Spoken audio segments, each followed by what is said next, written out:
नमस्कार सभी को। मेरे चैनल में आप सभी का हार्दिक स्वागत है। आज मैं उपस्थित हूँ धर्मवीर भारती द्वारा लिखित उपन्यास गुनाहों का देवता का अगला भाग लेकर। तो आइए इसका आगे का कथानक सुनते हैं।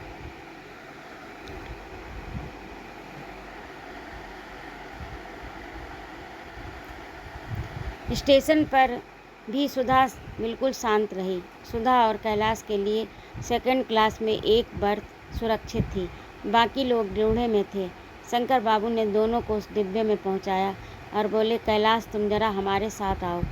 मिस्टर कपूर जरा बहू के पास आप रहिए, मैं डॉक्टर साहब को यहाँ भेज रहा हूँ। चंदर खिड़की के पास खड़ा हो गया। शंकर बाबू का छोटा बच्चा आकर अपनी नई चाची के पास बैठ गया और उनकी रेशमी चादर से खेलने लगा।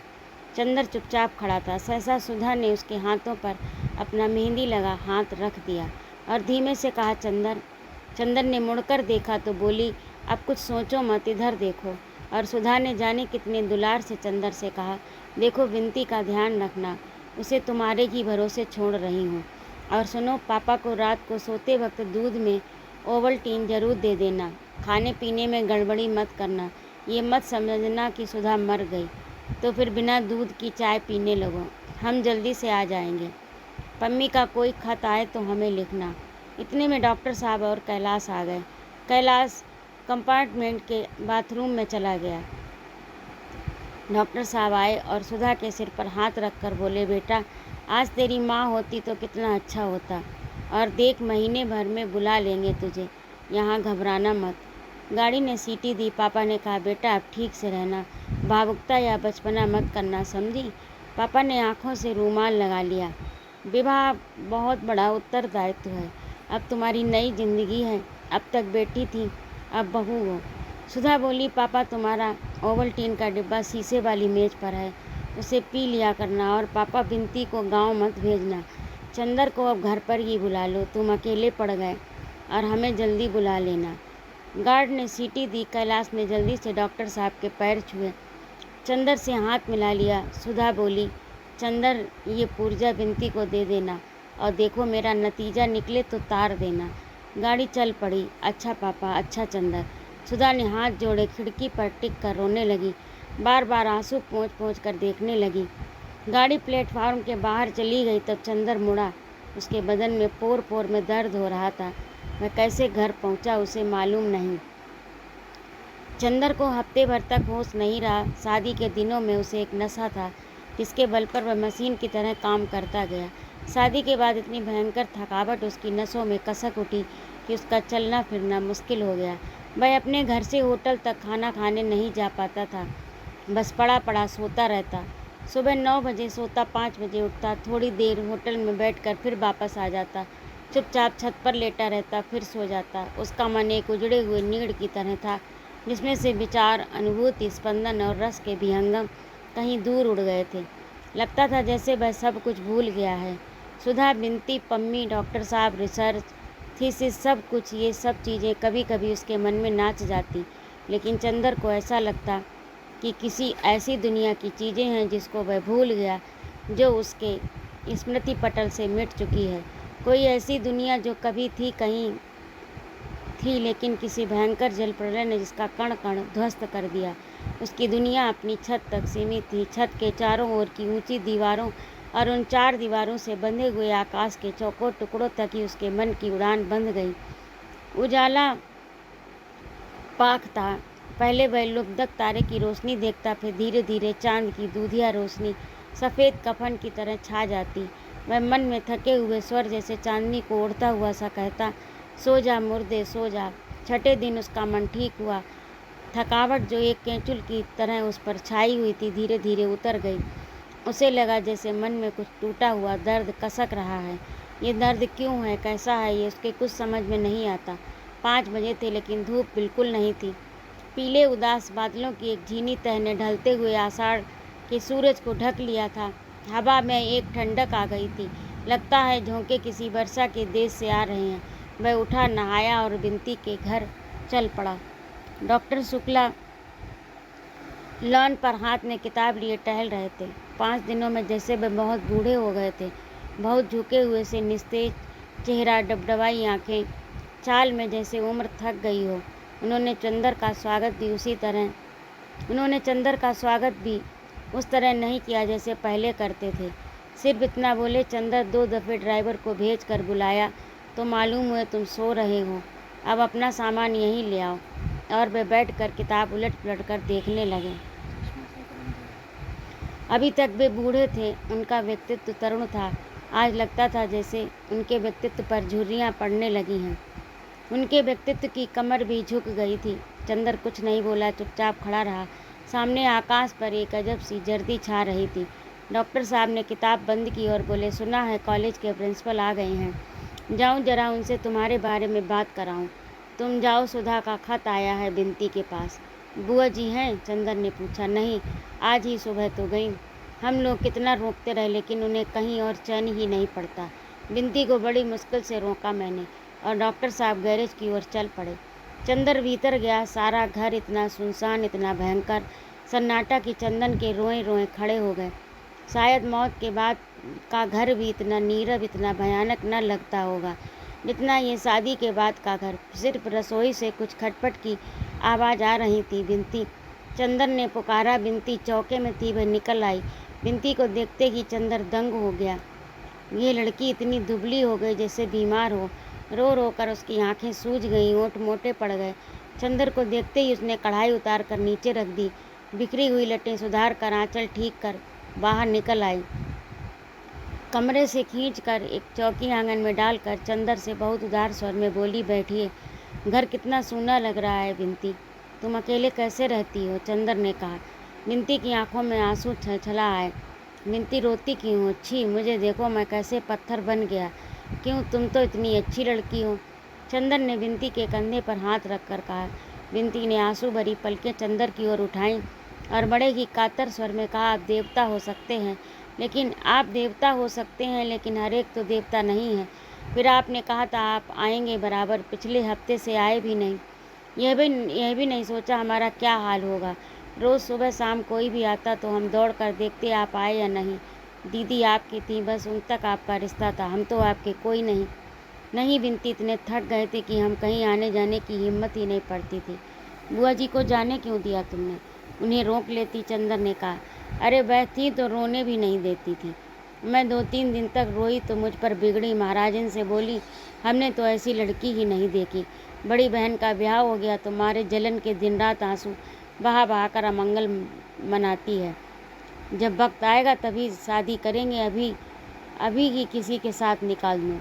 बिनती ने गहरी सांस लेकर कहा, आप समझ नहीं सकते ज़िंदगी कितनी ख़राब है। अब तो हमारी तबीयत होती कि मर जाएं। अभी तक दीदी थी, सहारा दिए रहती थी, हिम्मत बंधाए रहती थी। अब तो कोई नहीं हमारा। छी, ऐसी बातें नहीं करते बिनती, महीने भर में सुधा आ जाएगी और माँ की बातों का क्या बुरा मानना। आप लड़की होते तो समझते चंदर बाबू। बिनती बोली और जाकर एक तस्तरी में नाश्ता ले आई। लो, दीदी कह गई थी कि चंदर के खाने पीने का ख्याल रखना, लेकिन यह किसको मालूम था कि दीदी के जाते ही चंदर गैर हो जाएंगे। नहीं बिनती, तुम गलत समझ रही हो। जाने क्यों एक अजीब सी खिन्नता मन में आ गई है। कुछ करने की तबीयत ही नहीं होती। आज कुछ तबीयत ठीक हुई तो सबसे पहले तुम्हारे पास आया। बिनती, अब सुधा के बाद मेरा है ही कौन सिवा तुम्हारे?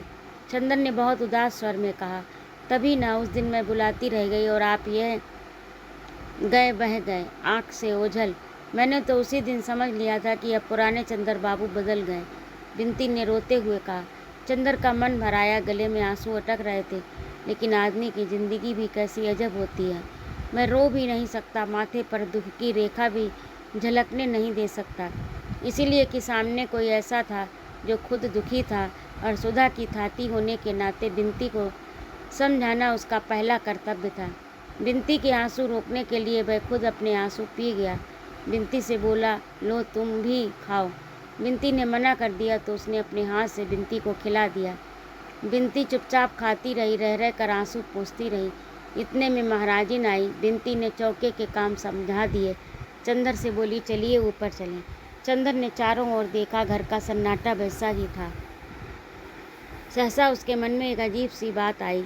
सुधा के साथ कभी भी कहीं भी वह जा सकता था, लेकिन बिनती के साथ छत पर अकेले जाने में क्यों उसके अंतःकरण ने गवाही नहीं दी। मैं चुपचाप बैठा रहा। बिनती कुछ भी हो, कितनी ही समीप क्यों ना हो, बिनती सुधा नहीं थी। सुधा नहीं हो सकती थी। नहीं, यही ठीक है, चंदर बोला। विनती गई, सुधा का पत्र ले आई। चंदर का मन जाने कैसा होने लगा। लगता था जैसे अब आंसू नहीं रोकेंगे। उसके मन में सिर्फ इतना आया कि अभी 72 घंटे पहले सुधा यहीं थी, इस घर की प्राण थी। आज लगता है जैसे इस घर में सुधा थी ही नहीं। आंगन में अंधेरा होने लगा। मैं उठकर सुधा के कमरे के सामने पड़ी हुई कोच पर बैठ गया। बिनती ने बत्ती जला दी। खत छोटा सा था। डॉक्टर चंदर बाबू, क्या तुम कभी सोचते थे कि तुम इतनी दूर होगे और मैं तुम्हें खत लिखूंगी? लेकिन खैर, अब तो घर में चैन की बंसी बजाते होंगे। एक अकेली मैगी कांटे जैसी खटक रही थी, उसे भी तुमने निकाल फेंका। अब तुम्हें न कोई परेशान करता होगा, न तुम्हारे पढ़ने लिखने में बाधा पहुंचती होगी। अब तो तुम एक महीने में 10-12 थीसिस लिख डालोगे। जहाँ दिन में 24 घंटे तुम आँख के सामने रहते थे, वहाँ अब तुम्हारे बारे में एक शब्द सुनने के लिए तड़प उठती हूँ। कई दफ़े तबीयत आती है कि जैसे बिनती से तुम्हारे बारे में बातें करती थी, वैसे ही इनसे, तुम्हारे मित्र से तुम्हारे बारे में बातें करूं। लेकिन ये तो जाने कैसी कैसी बातें करते हैं। और सब ठीक है, यहाँ बहुत आज़ादी है मुझे। माँ जी भी बहुत अच्छी हैं, पर्दा बिल्कुल नहीं करती। अपने पूजा के सारे बर्तन पहले ही दिन हमसे मजवाए। देखो पापा का ध्यान रखना। और बिनती को जैसे मैं छोड़ आई हूँ उतनी मोटी रहे। मैं महीने भर बाद आकर तुम्ही से बिनती को वापस लूँगी, समझे? ये न करना कि मैं न रहूं तो तुम मेरे बजाय बिनती को रुला रुला कर, कुढ़ा कुढ़ा कर मार डालो, जैसी तुम्हारी आदत है। चाय ज़्यादा मत पीना। खत का जवाब फौरन देना। तुम्हारी सुधा। चंदन ने चिट्ठी एक बार फिर पढ़ी तो 2 बार पढ़ी, बार बार पढ़ता गया। हल्के हरे कागज़ पर छोटे छोटे काले अक्षर जाने कैसे लग रहे थे, जाने क्या कह रहे थे। छोटे छोटे अर्थात कुछ उसमें अर्थ था जो शब्द से भी ज़्यादा गंभीर था। युगों पहले व्याकरणों ने उन शब्दों के अर्थ जो निश्चित किए थे, सुधा की कलम से जैसे उन शब्दों को एक नया अर्थ मिल गया था। चंदर बेसुध सा तन्मय होकर उस खत को बार बार पढ़ता गया और किस समय वे छोटे छोटे नादान अक्षर उसके हृदय के चारों ओर कवच जैसे बौद्धिकता और संतुलन के लौह पात्र को चीर कर अंदर बिंध गए और हृदय की धड़कनों को मरोड़ना शुरू कर दिया, ये चंदर को खुद नहीं मालूम हुआ। जब तक कि उसकी पलकों से एक गर्म आंसू खत पर नहीं टपक पड़ा। लेकिन उसने बिनती से ये आंसू छिपा लिया। खत मोड़कर बिनती को दे दिया। बिनती ने खत लेकर रख लिया और बोली, अब चलिए खाना खा लीजिए। चंदर इनकार नहीं कर सका। महाराजन ने थाली लगाई, बोली, भैया नीचे अवही नांगन धोबा जाई, आप जाए के ऊपर खाए ले। चंदर को मजबूरन ऊपर जाना पड़ा। बिनती ने खाट बिछा दी, एक स्टूल डाल दिया, पानी रख दिया, नीचे थाली लाने चली गई। चंदर का मन भारी हो गया। ये वही जगह है, वही खाट है, इस पर शादी की रात वह सोया था। इसी के पैताने सुधा आकर बैठी थी, अपने नए सुहाग में लिपटी हुई सी। यहीं पर सुधा के आंसू गिरे थे। बिनती थाली लेकर आई, नीचे बैठकर पंखा करने लगी। हमारी तबीयत तो है नहीं खाने की बिनती, चंदन ने भर्राए स्वर में कहा। अरे बिना खाए पिए कैसे काम चलेगा? और फिर आप ऐसा करेंगे तो हमारी क्या हालत होगी? दीदी के बाद और कौन सहारा है, खाइए। बिनती ने अपने हाथ से एक कौर बनाकर चंदर को खिला दिया। चंदर खाने लगा। चंदर चुप था, वह जाने क्या सोच रहा था। बिनती चुपचाप बैठी, पंखा झल रही थी। क्या सोच रहे हैं आप? बिनती ने पूछा। कुछ नहीं, चंदन ने उतनी ही उदासी से कहा। नहीं बताइएगा, बिनती ने बड़े कातर स्वर से कहा। चंदर एक फीकी मुस्कान के साथ बोला, बिनती अब तुम इतना ध्यान न रखा करो, तुम समझती नहीं बाद में कितनी तकलीफ़ें होती हैं। सुधा ने क्या कर दिया ये वह खुद नहीं समझती। कौन नहीं समझता? बिनती एक गहरी सांस लेकर बोली। दीदी नहीं समझती या हम नहीं समझते, सब समझते हैं, लेकिन जाने मन कैसा पागल है, सब कुछ समझ कर धोखा खाता है। अरे दही तो आपने खाया ही नहीं। अब वह पूड़ी लाने चली गई और इस तरह दिन कटने लगे। जब आदमी अपने हाथ से आंसू मोल लेता है, अपने आप दर्द का सौदा करता है, तब दर्द और आंसू तकलीफ देह नहीं लगते। और जब कोई ऐसा हो जो आपके दर्द के आधार पर आपको देवता बनाने के लिए तैयार हो और आपके एक एक आंसू पर अपने 100 आंसू बिखेर दे, तब तो कभी कभी तकलीफ़ भी भली मालूम होने लगती है। लेकिन फिर भी चंदर के दिन कैसे कट रहे थे ये वही जानता था। लेकिन अकबर के महल में जलते हुए दीपक को देखकर अगर किसी ने जाड़े की रात जमुना के घुटनों पानी में खड़े होकर काट दी, तो चंदर अगर सुधा के प्यारे प्यारे खतों के सहारे समय काट रहा था तो कोई ताज्जुब नहीं। अपने अध्ययन में प्रौढ़, अपने विचारों में उदार होने के बावजूद चंदर अपने स्वभाव में बच्चा था, जिससे ज़िंदगी कुछ भी करवा सकती थी, बशर्ते ज़िंदगी को ये आता हो कि इस भोले वाले बच्चे को कैसे बहलावा दिया जाए। बहलावे के लिए मुस्काने ही ज़रूरी नहीं होती, शायद आंसुओं से मन जल्दी बहल जाता है। बिनती के आंसुओं में चंदर सुधा की तस्वीर देखता था और बहल जाता था। वह रोज़ शाम को आता, बिनती से सुधा की बातें करता, जाने कितनी बातें, जाने कैसी बातें। बिनती के माध्यम से सुधा में डूब कर चला जाता, क्योंकि सुधा के बिना उसका दिन कटना मुश्किल था, एक क्षण कटना मुश्किल था। इसीलिए बिनती उसकी एक ज़रूरत बन गई। वह जब तक बिनती से सुधा की बात नहीं की कर लेता, तब तक वह बेचैन रहता था, तब तक उसकी किसी काम में तबीयत नहीं लगती थी। जब तक सुधा सामने रही, कभी भी उसे ये नहीं मालूम हुआ कि सुधा का क्या महत्व है उसकी ज़िंदगी में। आज वह सुधा दूर थी तो उसने देखा सुधा उसकी सांसों से भी ज़्यादा आवश्यक थी उसकी ज़िंदगी के लिए। लगता है वह एक क्षण सुधा के लिए जिंदा नहीं रह सकता। सुधा के अभाव में बिनती के माध्यम से वह सुधा को ढूंढता था, और जैसे सूरज के डूब जाने पर चांद सूरज की रोशनी उधार लेकर रात को उजियारा कर देता है, उसी तरह बिनती सुधा की याद से चंदर के प्राणों पर उजियारी बिखेरती रही। चंदर बिनती को इस तरह अपनी सांसों की छाँव में दुबकाए रहा, जैसे बिनती सुधा का स्पर्श हो, सुधा का प्यार हो। बिनती भी चंदर के माथे पर उदासी के बादल देखते ही तड़प उठती, लेकिन फिर भी बिनती चंदर को हंसा नहीं पाई। चंदर का पुराना उल्लास लौटा नहीं। सांप का काटा हुआ जैसे लहरें लेता है, वैसे ही चंदर की नसों में फैला हुआ उदासी का जहर रह रहकर चंदर को झकझोर देता। उन दिनों 2-2, 3-3 दिन तक चंदर कुछ नहीं करता था, बिनती के पास भी नहीं जाता था, बिनती के आंसुओं की भी परवाह नहीं करता, खाना नहीं खाता था, अपने को जितनी तकलीफ़ हो सकती देता था।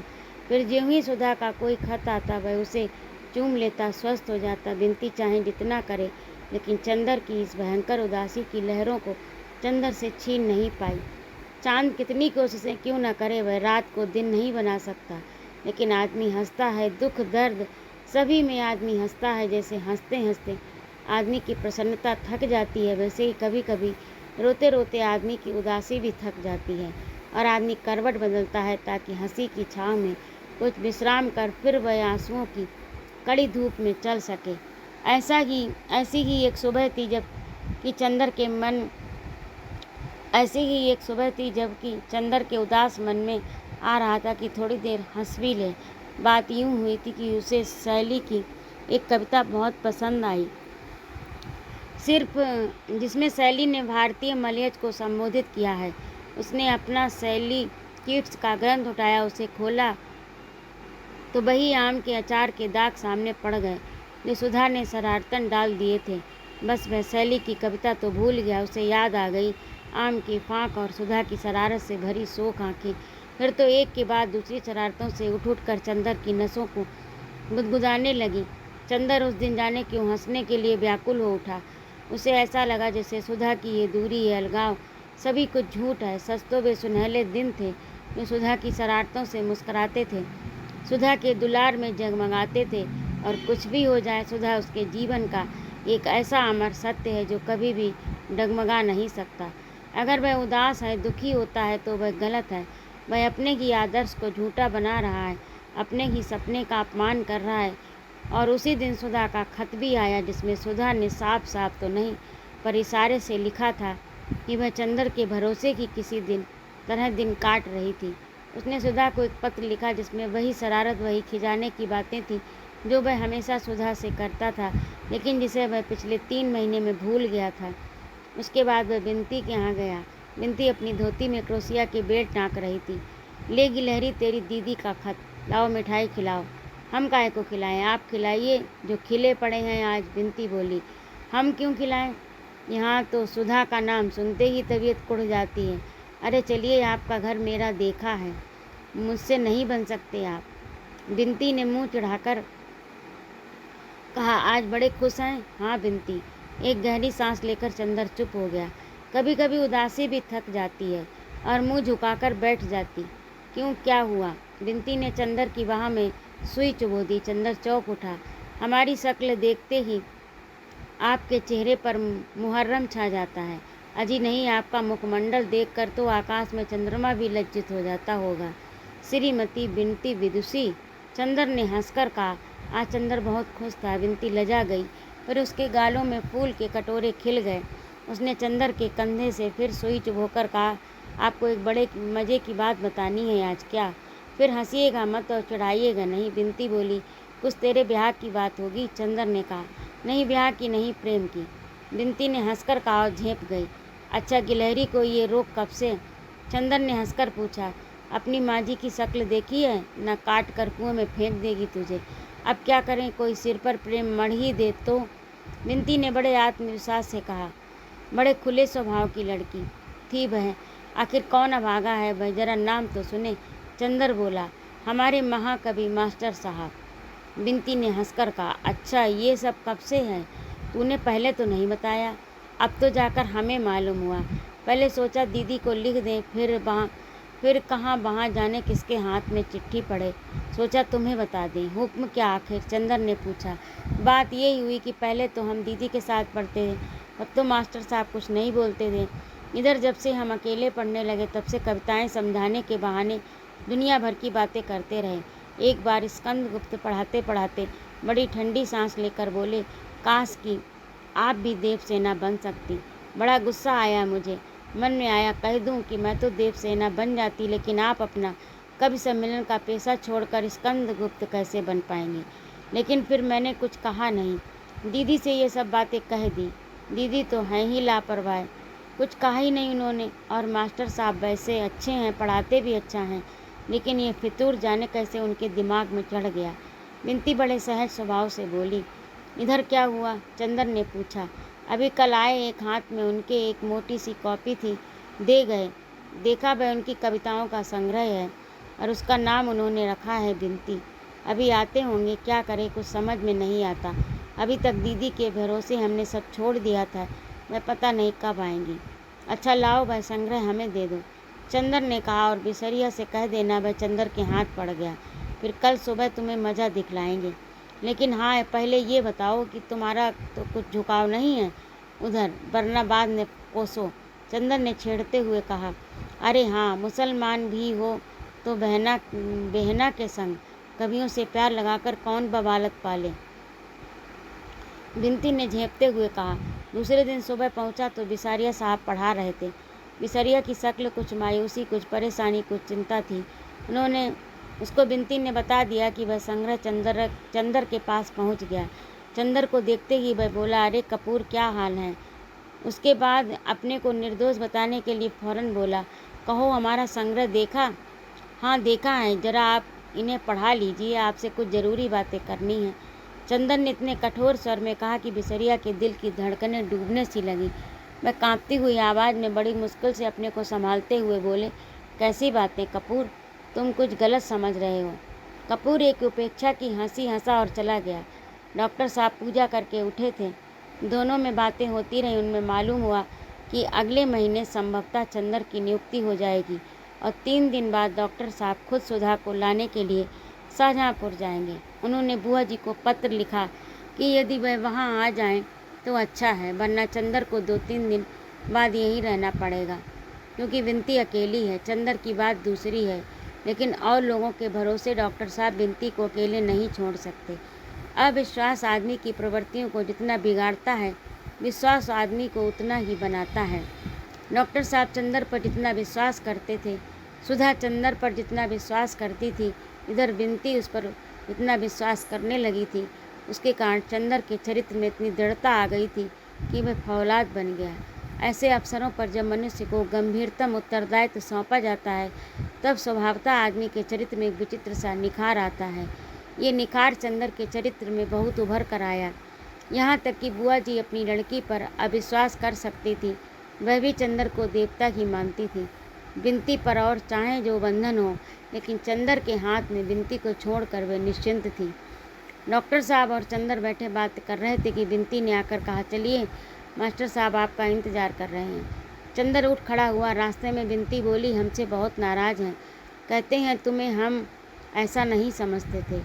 चंदर कुछ नहीं बोला, जाकर बिसरिया के सामने कुर्सी पर बैठ गया। तुम जाओ बिनती। बिनती चली गई तो चंदर ने कहा बहुत गंभीर स्वरों में, बिसारिया साहब आपका संग्रह देखकर बहुत खुशी हुई, लेकिन मेरे मन में सिर्फ एक शंका है, ये बिनती नाम के क्या माने हैं। बिसरिया ने अपने गले की टाई ठीक की। वह गर्मी में भी टाई लगाता था और दिन में नाइट कैप पहनता था। टाई ठीक कर खका कर बोला, मैं भी यही समझता था कि आपको ये गलत फहमी होगी, लेकिन वास्तविकता ये है कि मुझे मध्यकाल की कविता बहुत पसंद है। ख़ास तौर में उसमें बिनती प्रार्थना शब्द बड़ा मधुर है। मैंने ये संग्रह तो बहुत पहले तैयार किया था। मुझे बड़ा ताज्जुब हुआ और जब मैं बिनती से मिला। मैंने उनसे कहा ये संग्रह भी बिनती नाम का है। फिर मैंने उन्हें लाकर दिखला दिया। चंदर मुस्कुराया और मन ही मन कहा, हैं बिसारिया बहुत चालाक, लेकिन खैर मैं हार नहीं मान सकता, और गंभीर होकर बैठ गया। तो ये संग्रह इस लड़की के नाम पर नहीं है? बिल्कुल नहीं। और बिनती के लिए आपके मन में कहीं कोई आकर्षण नहीं? बिल्कुल नहीं। छी, आप मुझे क्या समझते हैं? बिसारिया बोला। छी, मैं भी कैसा आदमी हूँ, माफ़ करना बिसारिया, मैंने व्यर्थ में शक किया। बिसारिया यह नहीं जानता था कि ये दांव इतना सफल होगा। वह खुशी से फूल उठा। सहसा चंदर ने एक गहरी सांस ली।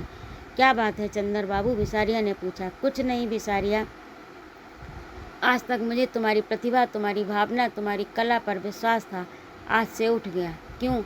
क्यों क्या? अगर बिनती जैसी लड़की के साथ रहकर भी तुम उसके आंतरिक सौंदर्य से अपनी कला को अभिसिंचित न कर सके, तो तुम्हारे मन में कलात्मकता है ये मैं निश्चय नहीं कर पाता।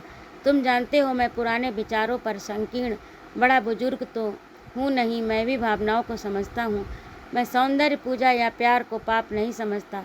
मुझे तो बहुत खुशी होती है जानकर कि तुमने ये कविताएं बिनती पर लिखी हैं, उसकी प्रेरणा से लिखी हैं। ये मत समझना मुझे इसमें ज़रा भी बुरा लगता, ये तो कला का सत्य है। पाश्चात्य देशों में तो लोग हर कवि को प्रेरणा देने वाली लड़कियों की खोज में बरसों बिता देते हैं। उसकी कविता से ज़्यादा महत्व उसकी कविता के पीछे रहने वाले व्यक्तित्व को देते हैं। हिंदुस्तान में पता नहीं क्यों हम नारी को इतना महत्वहीन समझते हैं या डरते हैं, या हम में इतना नैतिक साहस नहीं। तुम्हारा स्वभाव, तुम्हारी प्रतिभा किसी हालत में मुझे विदेश के किसी कवि से कम नहीं लगती। मैंने सोचा था जब तुम अपनी कविताओं के प्रेरणात्मक व्यक्तित्व का नाम घोषित करोगे तो सारी दुनिया बिनती को और हमारे परिवार को जान जाएगी, लेकिन खैर मैंने गलत समझा था। बिनती तुम्हारी प्रेरणा बिंदु थी। और चंदर चुपचाप गंभीरता से बिसारिया के संग्रह के पृष्ठ उलटने लगा। बिसारिया के मन में कितनी उथल पुथल मची हुई थी। चंदर का मन इतना विशाल है ये उसे कभी नहीं मालूम था। यहाँ तो कुछ छिपाने की ज़रूरत ही नहीं। जब चंदर इतनी बातें स्पष्ट कर रहा था तो बिसारिया क्यों छिपाए? कपूर, मैं तुमसे कुछ नहीं छिपाऊंगा। मैं नहीं कह सकता कि बिनती जी मेरे लिए क्या हैं। शेक्सपियर की मिरांडा, प्रसाद की देवसेना, दांते की बी एत्रिस, कीट्स की फैनी, सूर्य की राधा से बढ़कर माधुर्य अगर मुझे कहीं मिला है तो बिनती में। इतना डूब गया मैं बिनती में कि एक कविता भी नहीं लिख पाया। मेरा संग्रह छपने जा रहा था तो मैंने सोचा उसका नाम ही क्यों न बिनती रखूं। चंदन ने बड़ी मुश्किल से अपनी हंसी रोकी। दरवाजे के पास छिपी खड़ी हुई बिनती खिलखिलाकर हंस पड़ी। चंदर बोला, नाम तो बिनती बहुत अच्छा सोचा तुमने, लेकिन सिर्फ एक बात है, मेरे जैसे विचार के सभी लोग नहीं होते। अगर घर के और लोगों को ये मालूम हो गया, मसलन डॉक्टर साहब को, तो वह न जाने क्या कर डालेंगे। इन लोगों को कविता और उसकी प्रेरणा का महत्व नहीं मालूम। उस हालत में अगर तुम्हारी बहुत बेइज्जती हुई तो हम कुछ नहीं बोल पाएंगे। न बिनती, डॉक्टर साहब पुलिस को सौंप दें, ये अच्छा नहीं लगता। वैसे मेरी राय है कि तुम बिनती ही नाम रखो। बड़ा नया नाम है, लेकिन ये समझ लो कि डॉक्टर साहब बहुत सख्त हैं इस मामले में। बिसारिया की समझ में नहीं आता वह क्या करे। थोड़ी देर तक सिर खुजलाता रहा, फिर बोला, क्या राय है कपूर तुम्हारी? अगर मैं कोई दूसरा नाम रख लूँ तो कैसा रहेगा? बहुत अच्छा रहेगा, सुरक्षित रहेगा। अभी अगर तुम बदनाम हो गए तो आगे तुम्हारी उन्नति के सभी मार्ग बंद हो जाएंगे। आदमी प्रेम करे मगर ज़रा सोच समझ कर। मैं तो इस पक्ष में हूँ। भावना को कोई भी नहीं समझता इस दुनिया में, कोई नहीं समझता। हम कलाकारों की कितनी मुसीबत है। एक गहरी सांस लेकर विसारिया बोला, लेकिन खैर अच्छा तो कपूर, क्या राय है तुम्हारी, मैं क्या नाम रखूं? चंदर गंभीरता से सिर झुकाए थोड़ी देर तक सोचता रहा, फिर बोला, तुम्हारी कविताओं में बहुत रस है। कैसा रहे अगर तुम इसका नाम गडेरिया रखो? क्या? विसारिया ताज्जुब से बोला। हाँ हाँ, गडेरियाँ। मेरा मतलब है गन्ने की गडेरियाँ। दरवाजे के पीछे बिनती से न रहा गया, खिलखिलाकर हंस पड़ी और सामने आ गई। चंदर भी अट्टहास कर पड़ा। विसारिया क्षण भर आंखें फाड़े दोनों को देखता रहा। उसके बाद ज्यों ही मजाक समझा, उसका चेहरा लाल हो गया। हैट उठाकर बोला, अच्छा आप लोग मजाक बना रहे थे, मेरा कोई बात नहीं, मैं देखूंगा। मिस्टर कपूर, आप अपने को क्या समझते हैं? वह चल दिया। अरे सुनो विसारिया, चंदन ने पुकारा। वह हंसी को नहीं रोक पा रहा था। विसारिया मुड़कर बोला, कल से मैं पढ़ाने नहीं आ सकता, मैं आपकी शक्ल भी नहीं देखना चाहता। उसने विनती से कहा। तो फिर तो मुंह फेर कर पढ़ा दीजिएगा, चंदर बोला। विनती फिर हंस पड़ी। विसारिया ने मुड़कर बड़े गुस्से से देखा और पैर पटकते हुए चला गया। बेचारे कभी कलाकार आज की दुनिया में प्यार भी नहीं कर सकते, चंदर ने कहा, और दोनों की हंसी बहुत देर तक गूंजती रही। तो ये था आज का भाग। आपको कैसा लगा कमेंट करके अवश्य बताइएगा। और यदि आपको मेरा कहानी सुनाना अच्छा लगता हो तो कृपया मेरे चैनल को लाइक करिए, कमेंट करिए और सब्सक्राइब भी करिए। सुनने के लिए बहुत बहुत धन्यवाद। जय माँ भारती।